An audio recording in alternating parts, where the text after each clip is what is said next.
This is not iced tea. Hello, everybody, and welcome to the first video movie review from us here at Manly Battleships. I'm Mr. Panda. I'm Roxstar. And we're going to be the only ones who are awake, sober, and have seen Black Panther and are here right now to discuss it with you. Gonna put a little asterisk there next to sober.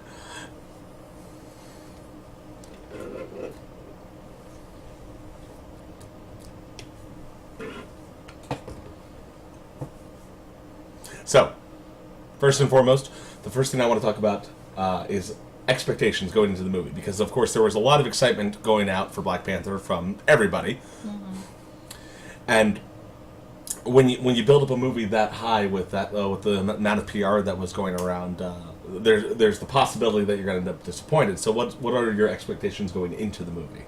My expectations going into the movie was that it was going to be a much more action-packed movie than it really was. Like, there was explosions and car chases and this and that, and yes, they're in the movie, but it felt more like a James Bond movie, and that's not actually, I just didn't know I wanted a Marvel James Bond movie until I watched Black Panther. It was amazing. Yeah, I feel like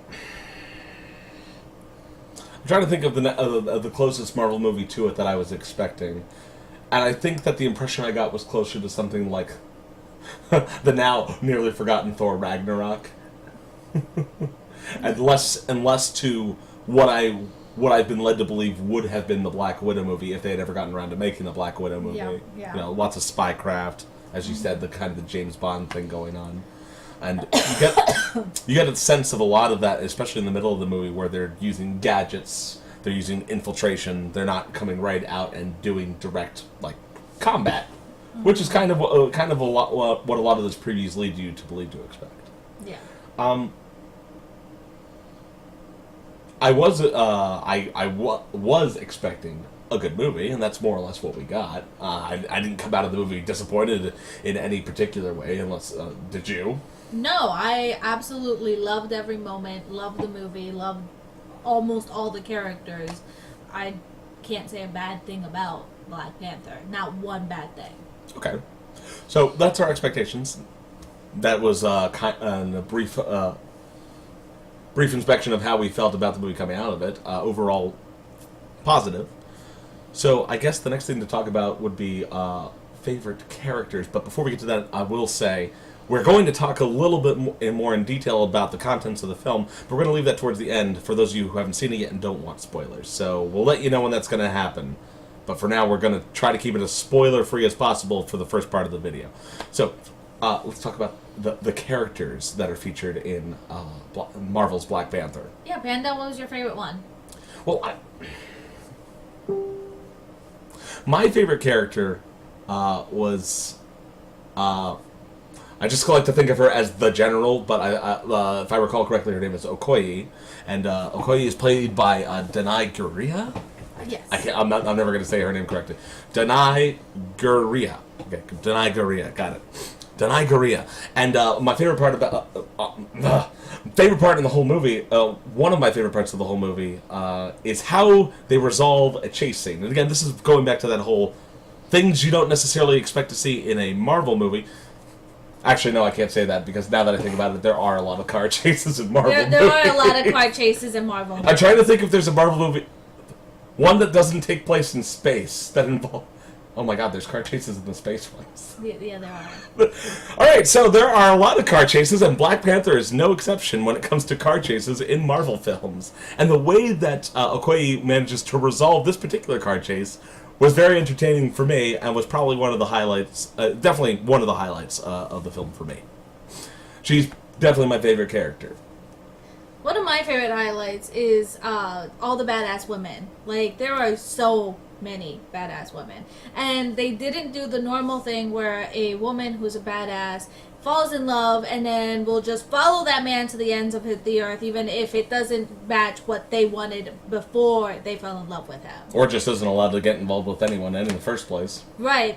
I won't go into too much detail, but there is one character who basically has to choose what she wants. And she gets to have her decision and defy her Yeah, and I mean, in all the instances that affect her storyline and the overall storyline, all of her decisions are made without respect to the fact that she is involved with another character, Yeah. which is one of the more interesting things about it. She remains true to herself and her decisions and what she wants. Yeah, strong, independent woman.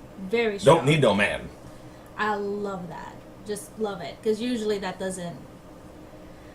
Peter Jackson, I'm looking at you.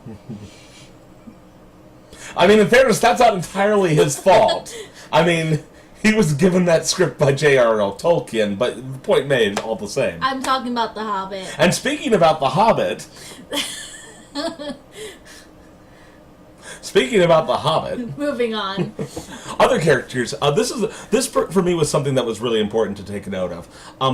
Despite the fact that a lot of the actors in the film don't have as many blockbusters to their name as some of the other ones. The two main white actors who are in the film, Andy Serkis and Martin Freeman, who, coincidentally, both in The Hobbit. Yeah.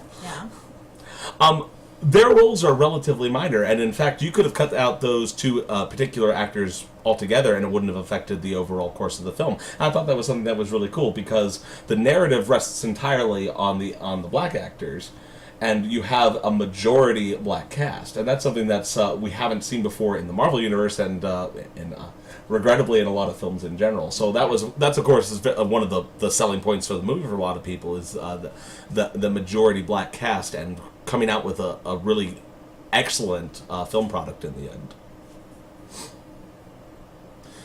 You do have some other veteran actors in the lineup. Of course, you have Forrest Whitaker. And of course, you have Martin Freeman and Andy Serkis. But a lot of the other characters in this movie are, like I said before, they don't have as many movies to their name. A lot of them are relatively new and younger. Of course, you have Michael B. Jordan, which you remember from the terrible movie, and I remember from a good movie. Yeah. But it to his credit, it definitely makes me want to go see him in Creed. You didn't like him as the Human Torch?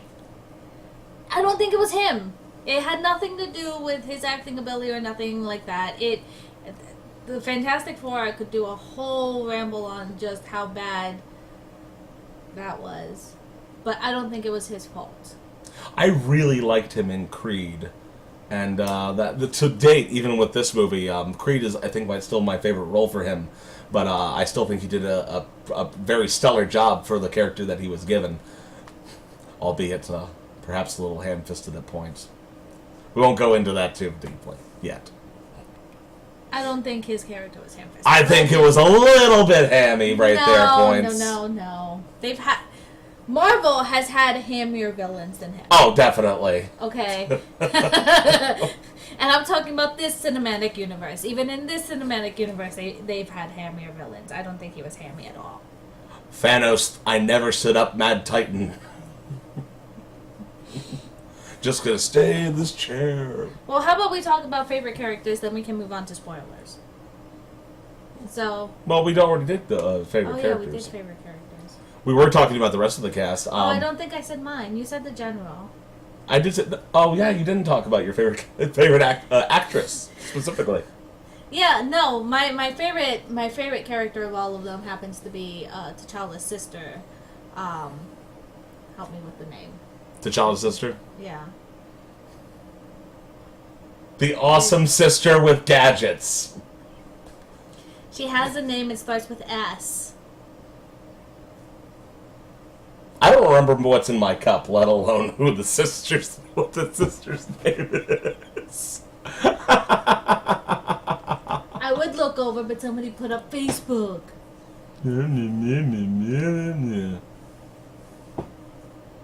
Shuri. Okay. Yeah, my favorite character was Shuri, T'Challa's sister. Basically head of technology. She does all the technological gadgets. She is amazing. And not only that, she's a well-rounded woman because she also can fight, which just... she just blows me away. And she's funny. I love her. Yeah, it's interesting because the technology that they introduced in the Wakandan science repository allows her to be involved in the combat in a way you might not initially expect. It's actually pretty cool. Martin Freeman takes advantage of that a little bit later, too, now that I think about it. Yeah, he does. No spoilers yet. No. Promise. One of the other actors who, of course, has been in something of note before, Daniel Kaluuya, who was in Get Out. Oh, no. Hey, Roxstar. The guy from Get Out is in charge of border security. Yes. Did you hear me, Roxstar? The guy from Get Out is in charge of border security! Do you think he's a registered Republican? I'm genuinely surprised Wakanda didn't build a wall. Oh wait, no, I'm sorry. They're walled in by mountains! They're walled in! That's the phrase they use. Wakanda in general, it's just a really cool place conceptually. Yes, let's talk about Wakanda and not about your silly joke. I like that. But it's walled in by mountains, Oh. Rockstar.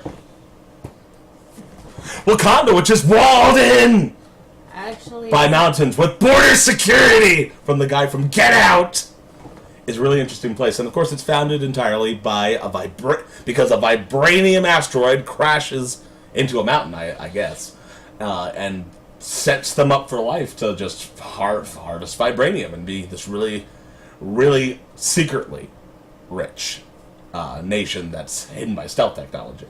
right. It's actually really fascinating. I believe your favorite part were the trains. My favorite part was seeing all the medical technology where you can see the injuries. There's, like, as you lay back over your head is all your vitals. I enjoyed that. Just like Lost in Space. But Rockstar, I like trains. I know you. And the Maglev style stuff and the sonic cancellators and all that good stuff. Trains, just like something else in the show, animal related, becomes very plot relevant. It's very relevant to the plot. Trains are important, guys. Can we just build trains? I just want more trains. Marvel's trains. You know, they've already had, like... Pixar, please don't pick it. planes. No, Pixar is not allowed to touch this, nor Walt Disney Well, no, I guess Walt Disney would have to touch it. Pixar's not allowed to touch it. Pixar is part of Walt Disney. Pixar's not allowed to have it. Because if Pixar gets it, then it'll be lame. I'm sorry, Pixar. I still can't get behind cars! Make something else! Yeah, well, they're making Toy Story 4. Oh, hooray, Toy Story 4. As long as it doesn't involve trains. I want something... I want train. Oh, God. I wish Can you Disney- imagine if Pixar made a Thomas the Tank Engine movie? You know, I actually wish Disney wasn't touching A Wrinkle in Time, but, you know, you can't get what you wish for. Can't always get what you want. It seems we've already forgotten the horrible 2004 movie, also made by Walt Disney. What's that? There's A a lot Wrinkle of in those. Time. Did they make A Wrinkle in Time in 2004? Yes. Oh, I never saw it. And then how we've forgotten about it, and we're allowing them to remake it. Anyways, I'm sorry. That has nothing to do with Black Panther. Should we move on to the spoilers? We should move on to the spoiler part. Unless there's anything else that I can think of. No, nothing pre-spoiler. We covered favorite characters. We covered the interesting aspects of Wakandan infrastructure and technology. And we covered the cast and favorite characters. Just to reiterate, I think it was grade A performance from just about everyone who was casted into the lineup. I can't think of anyone's acting that I didn't approve of. It was another home run for it. Yeah, and that's a really good... For me, it was really nice to see... I have some other thoughts related to the movie, but keeping on the high-rise positive note, it was really cool for me to see them pull out another excellent blockbuster in the case of Black Panther, because to date, ever since right around when Ant-Man came out, my biggest concern was that they were running out of ways to make single hero headliner movies relevant. Because although Ant-Man was a decent movie, Ant-Man didn't do nearly as well financially as some of the other movies, and in many ways, the problem with the problem with the original Ant-Man story is, well, when you're just focusing on one hero and what they're doing, the question that always comes up in my mind is, well, where's everybody else? What are they doing? Why aren't they helping you in this? That was one of my major beefs with That was one of my major beefs with Captain America, the Winter Soldier. Yeah, I was gonna say, I have a problem when it comes to like Cap or Thor or whatever when they have them alone. With Ant-Man, I thought it was a little bit more acceptable because, heck, even Falcon didn't even know who he was. So it was supposed to be like brand new superhero comes out of nowhere. The Ant-Man was a myth to begin with.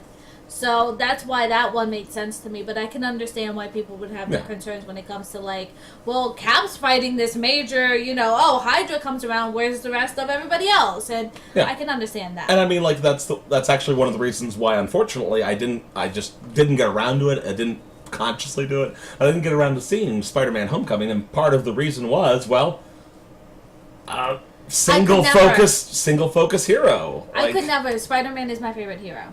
I mean, I believe you. I'm just saying, it's like, it ended up not being a priority for me because I guess just in the back of my mind, it's like, have you watched it yet? No. Yes, I know Iron Man shows up. No.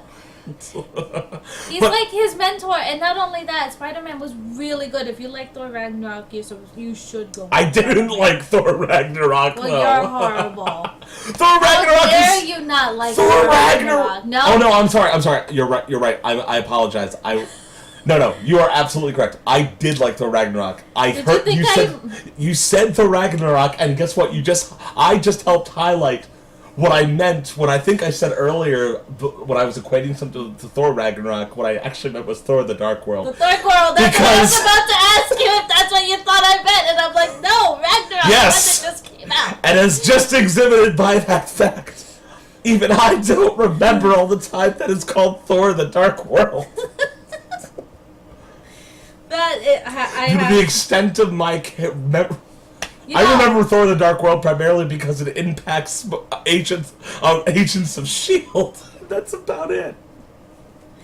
I was gonna say, like, honestly, I really like the parody that they had at the beginning of Thor Ragnarok. But we're getting off topic. Go back to Black Panther. Well, this is relevant to the extent of explaining why I was concerned that Black Panther might also follow that same issue that I saw when they announced Ant-Man. I was like, how many more origin stories, how many more single hero headliners can we really pull out of this franchise before it's only Avengers and Guardians of the Galaxy? But for example, they avoided that primarily, in my opinion, in a way similar to the way Guardians of the Galaxy avoided it. Although you could say that there is a central character, in this case, Black Panther, you essentially still have an ensemble of near superhero capacity individuals. Mm-hmm. Now they're more in the vein of people like Hawkeye or Black Widow, but they're still exceptionally talented people who can make a difference. And we already know that a number of them are going to show up in the next the Infinity Wars movies. So. Or movie. I'm sorry, I don't remember if they've decided that it's only going to be one now. Whichever. Yeah, I forget if it's a part 1 or part 2. But that was the only other thing I wanted to throw out there was there was that concern of mine that Black Panther might turn out to be not too bad, just blah. I don't know. Well, no, I understand the criticism, but I'm one of those people who go out and see everything they ever put out, ever. Yeah, and generally I would too. But I mean, of course, I've only really had complaints with some of their Netflix series, Iron Fist, Defenders.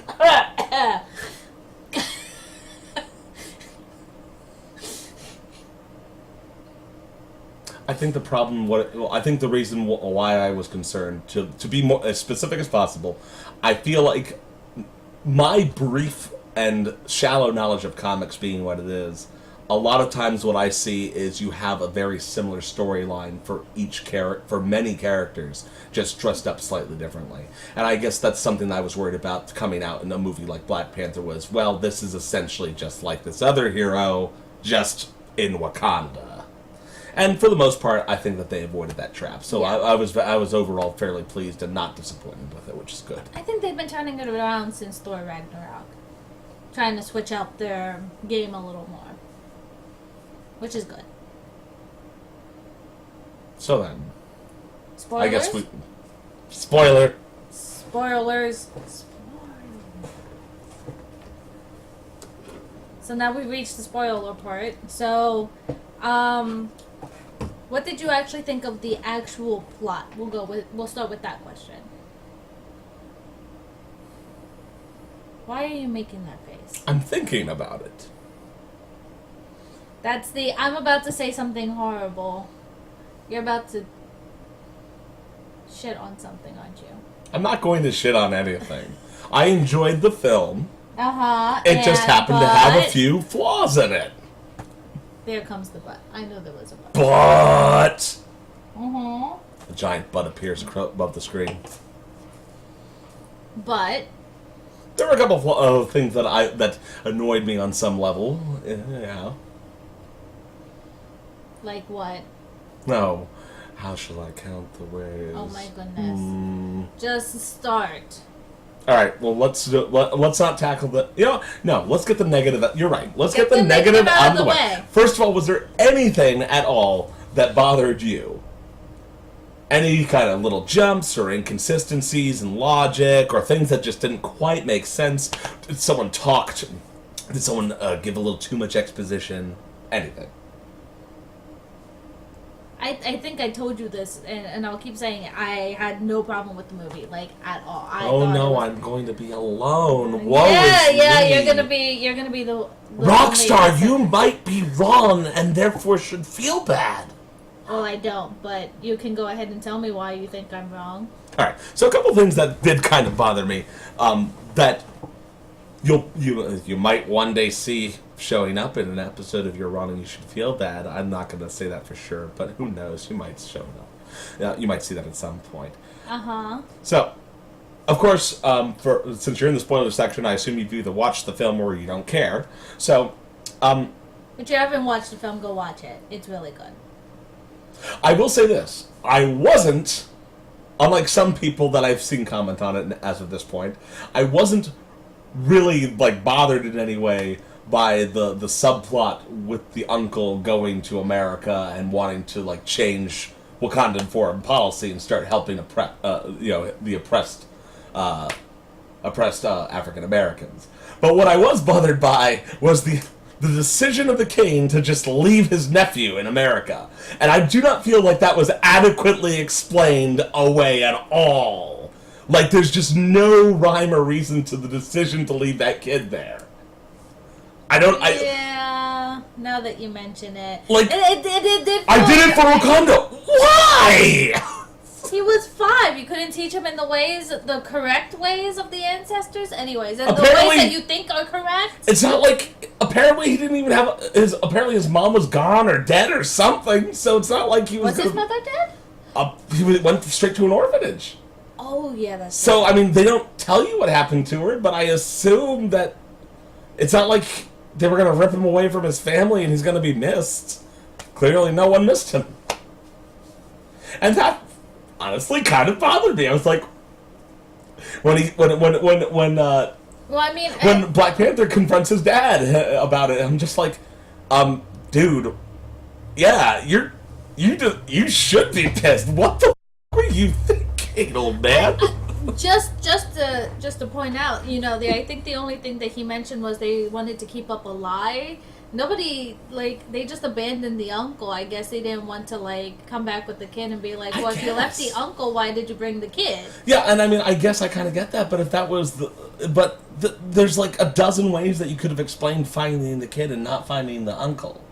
If you really didn't want to tell them that you killed him. Well, I guess considering he was undercover, there could have been a way of explaining it away, but I don't even think they knew he had children. Yeah, I don't know. I don't know. I get where you're coming from, but I kind of also understand why there would be it feels confusion. I get it, because obviously you wouldn't have had the conflict of the story, of the end conflict of the story, if that hadn't occurred. It just feels like... Well, I feel like it still could have happened. He still could have grown up believing we can help these people, because even T'Challa's love interest wants to help. I almost feel, well, yeah, and I mean, So it's not like they don't grow. None of them grow up going, well, we shouldn't be just keeping all these resources. I feel like they could have still had that plot point without going to the step point of just abandoning him away. yeah. Well, I mean, like, honestly, if I had to think of a better option, it's like, I mean, honestly, it would have made more sense to me if they had just not known about his existence. Maybe he like was legitimately just not known that the brother had a kid, and then his mom was still alive and was in possession of said documents. That apparently that's where he got all his knowledge about Wakanda in the first place. Maybe his father was just worried about a successor in line that wasn't his own child, which then just kind of throws that under, like, awful. Yeah. He's either lying or he's stupid. I'm stupid. Thanks, Dad.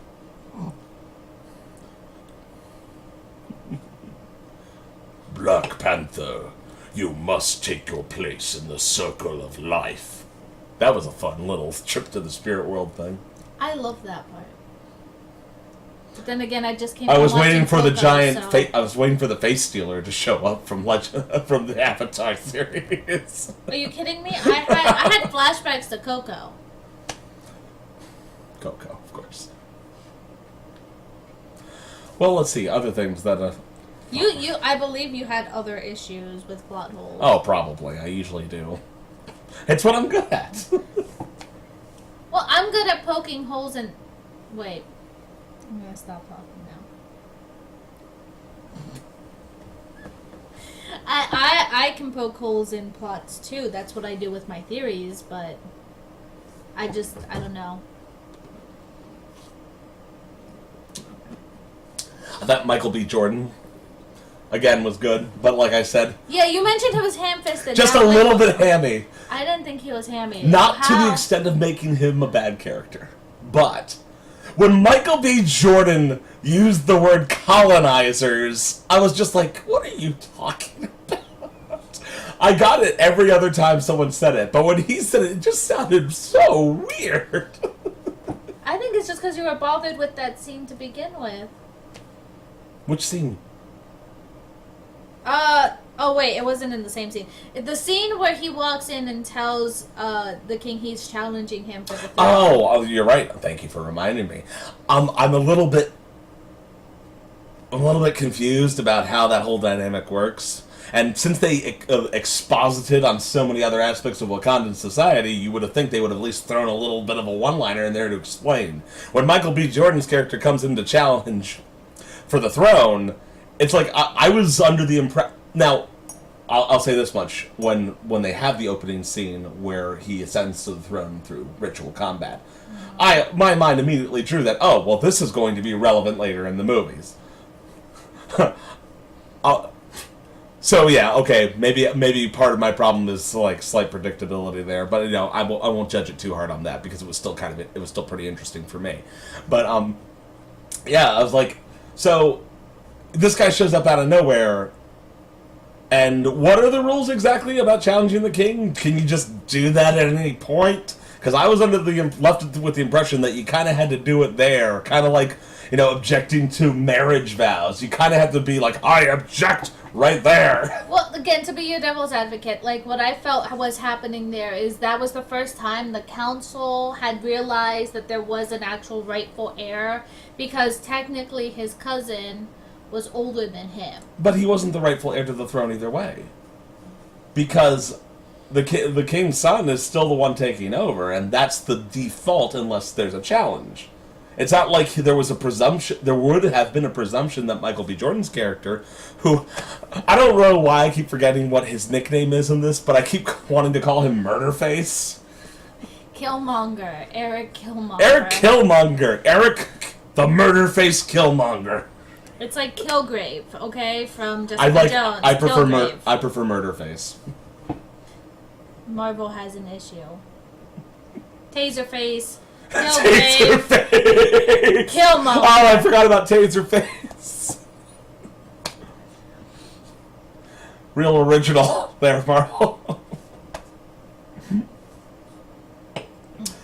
like, the whole way that scene evolves just was confusing to me. Not just the premise of him challenging for the throne after he's already ascended, but, you know, the whole way that it plays out. It's just like, okay, yeah, I'm going to let him up in the throne room, even though I know exactly who he is. I'm going to kick him out as soon as he gets in here. Oh, I'm going to let him stick around. Oh, I'll accept his challenge. Why didn't you just do that in the first place? Why did you put on the presentation of inviting him up here to kick him out just so you could let him stay and accept this challenge? So to continue on that For fuck's sake, just have someone kill him in the hallway if you don't want him to be there. To continue on that thread. I said that word.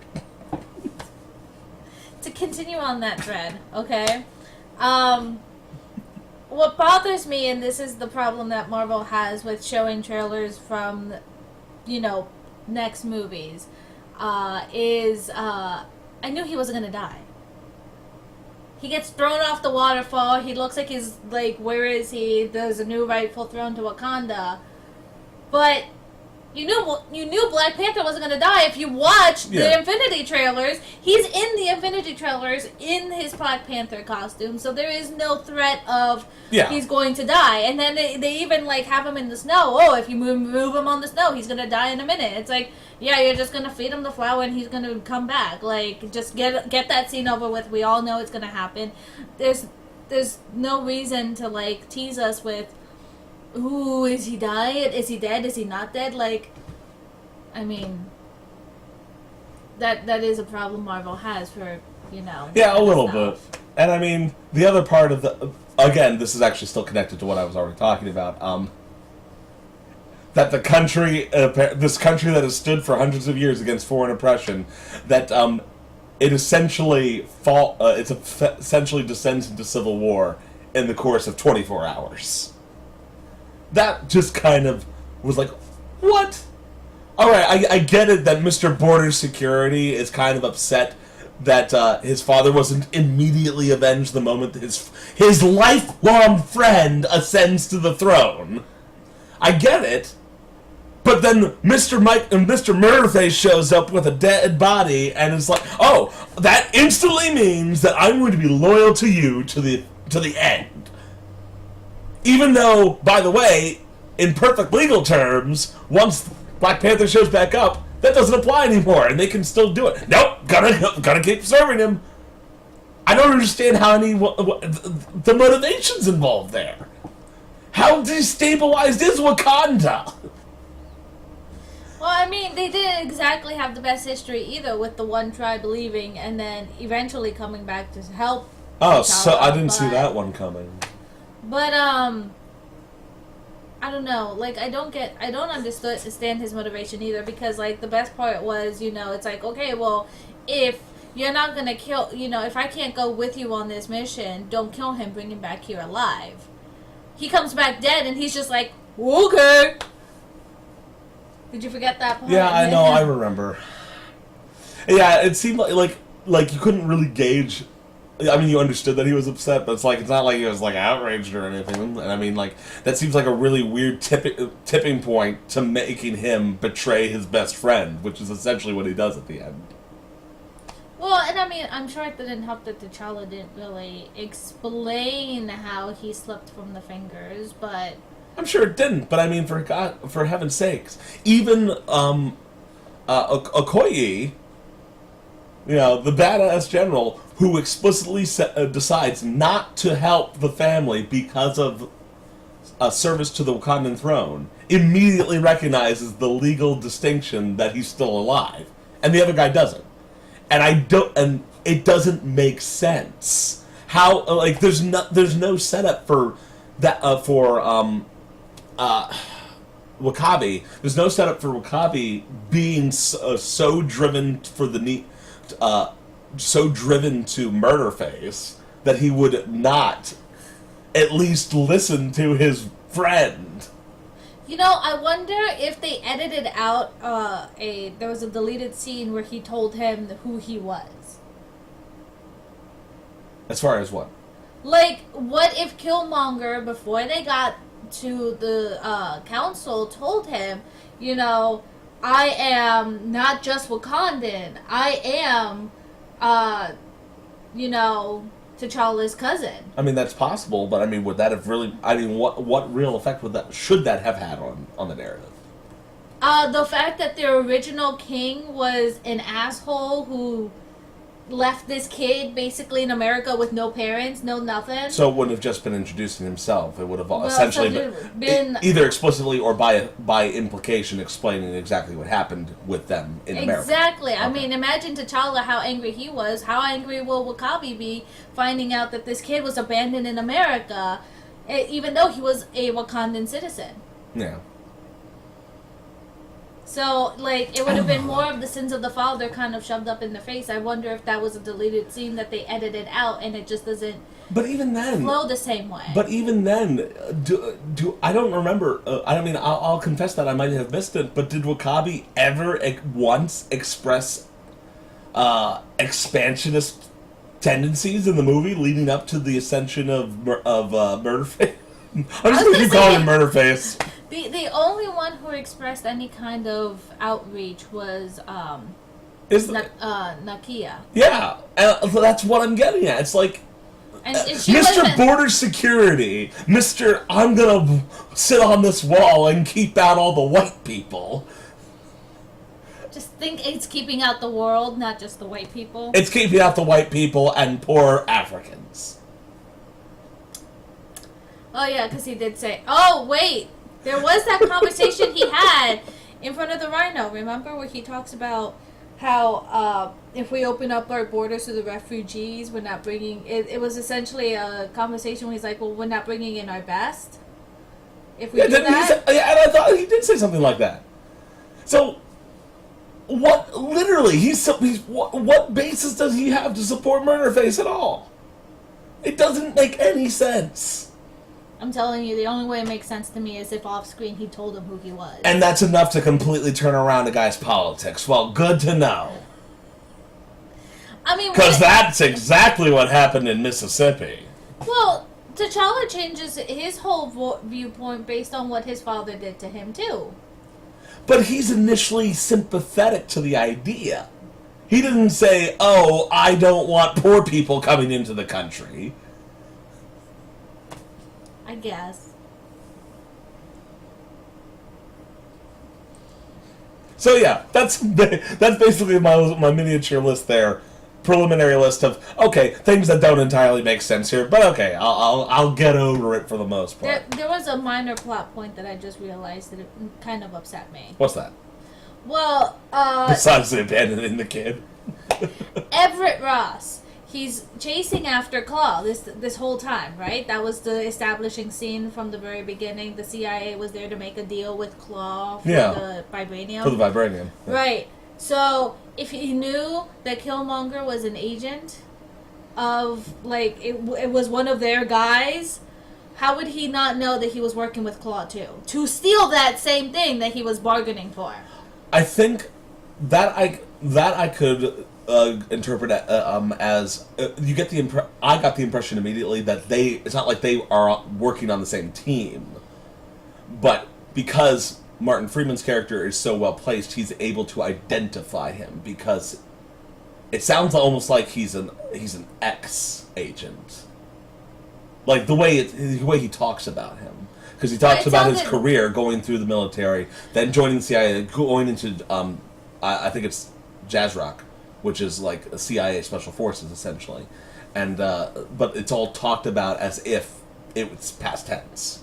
So since Everett Ross is as a fairly well placed agent, he will know about certain types of operatives, and he was probably even active at one point while they were both in the CIA. But I didn't get the impression that he was like an active agent. Well, the reason I got that impression was the immediate response of, "Oh, he's one of ours." Like he is one of ours, he was. That part, actually, I agree with you in that, and that was my initial reaction as well. Like at first, I was like, "Wait a second, is this supposed to be like some kind of crossover points? Like he's working for the CIA?" But then when he went over his career, I thought that addressed that concern. But I did also think that it was kind of a weird way to put it. Like he's one of ours. Well, is he or isn't he? I mean, right. Anyways, so anything else? Any other concerns? I thought. Other than I'm sure I'll think of something. Other than the little points I pointed out, I didn't think it was all that bad. I thought it was good. The good outweighs the bad, but just like with certain other events we run, I am happy that I enjoyed the film despite those inconsistencies. Well, there was inconsistencies, and there was the point that I was talking about earlier in the video, in the non-spoiler part, about badass women. Yeah, well, I mean, I think that's part. I feel like the major difference created by the betrayal is that you wouldn't have had the Civil War skirmish at the end if that hadn't occurred. But it makes for a good. I think at least the outcome of that bad kind of loophole was the fact that Wakabi's wife kind of said, "Yeah, I'm gonna choose my nation over you. Yeah, I'm not gonna be blinded by my love for you when I'm loyal to my state." Yeah, and I accept that. That was, oh, excuse me. I accept that, and that was interesting. I'm just saying that having them finish their duel would have been almost as sensible as an ending as any other. I don't know.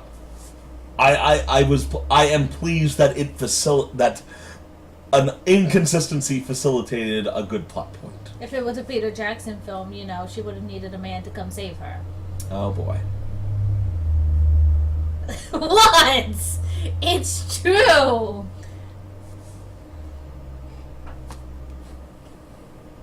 Just a little tired of that. She's no man. That's not the one. I'm talking about the one in The Hobbit. Yes, that one was annoying. Oh. Not as much as the plot point in The Hobbit where it's like, I'm going to avenge you. No, I'm not. Legolas is going to do it for me because I'm too weak from love. Oh, Legolas. Let's stick to Black Panther. Let's stick to cats, not elves jumping around all everywhere. I'm sorry, they are remarkably similar in their combative acrobatics. I'm sorry, it's just, it reminded me of that scene, and I'm like, please don't be that scene. Please, God, don't let another romance jump in front of a badass woman's plot line just because she's in love. I'm tired of it. I meant to say this at the beginning. Yes. So, I get it. I understand. It even makes sense. One of those ongoing things that I have with Marvel in general, actually with all superhero movies, if I really stop to think about it, it's like, couldn't you have thought of something else? I'm just saying, like,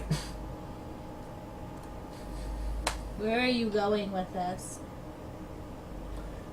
ant fights other bug.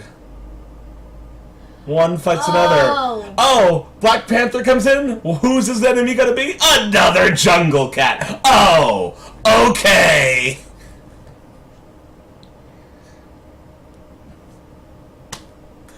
I mean, Next thing you know, Batman will fight the mosquito.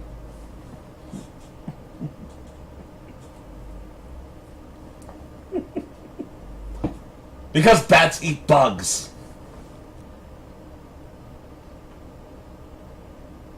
I don't even know if there is. Is there a mosquito superhero? I feel like there must be. South Park? Yeah, that's true.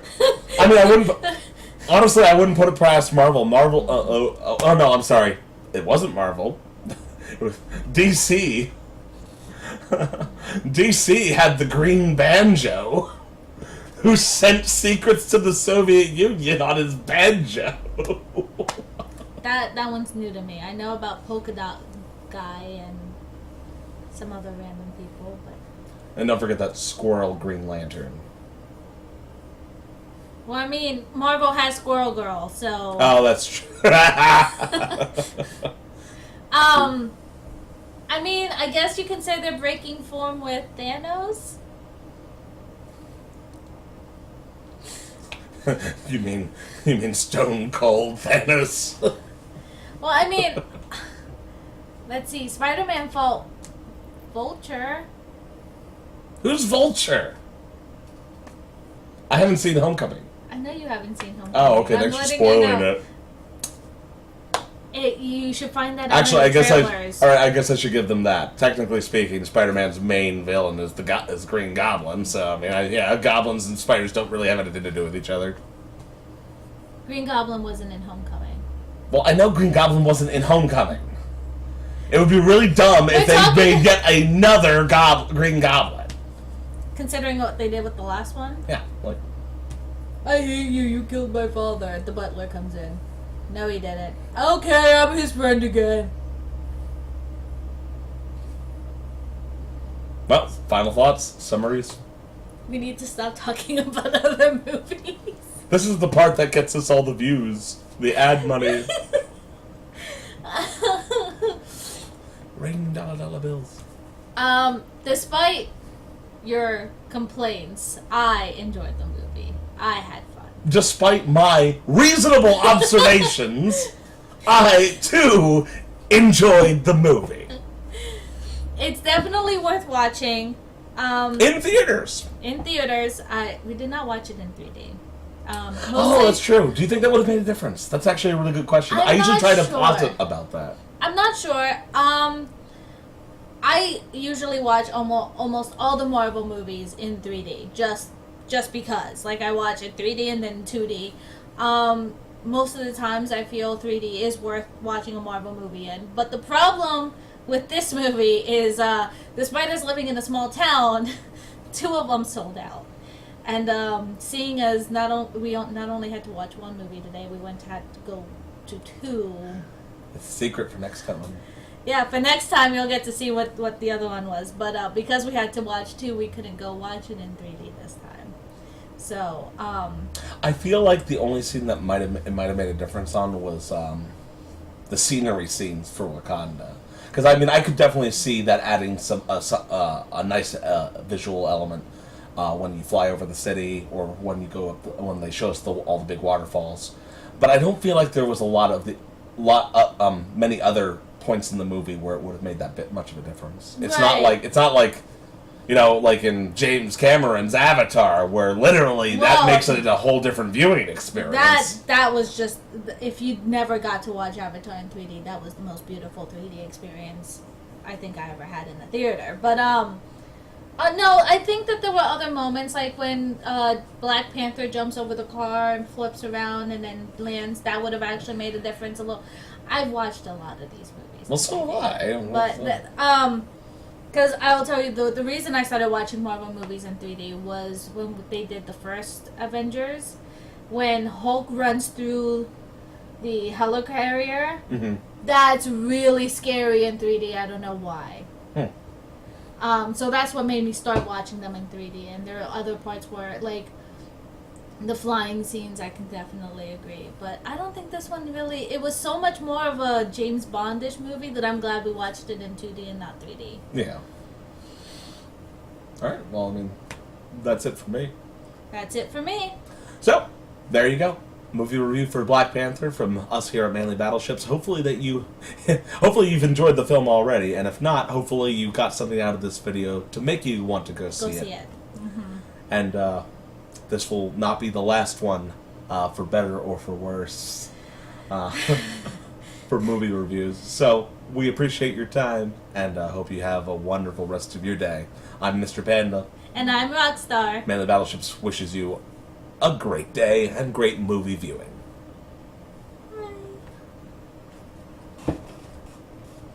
Jazzy.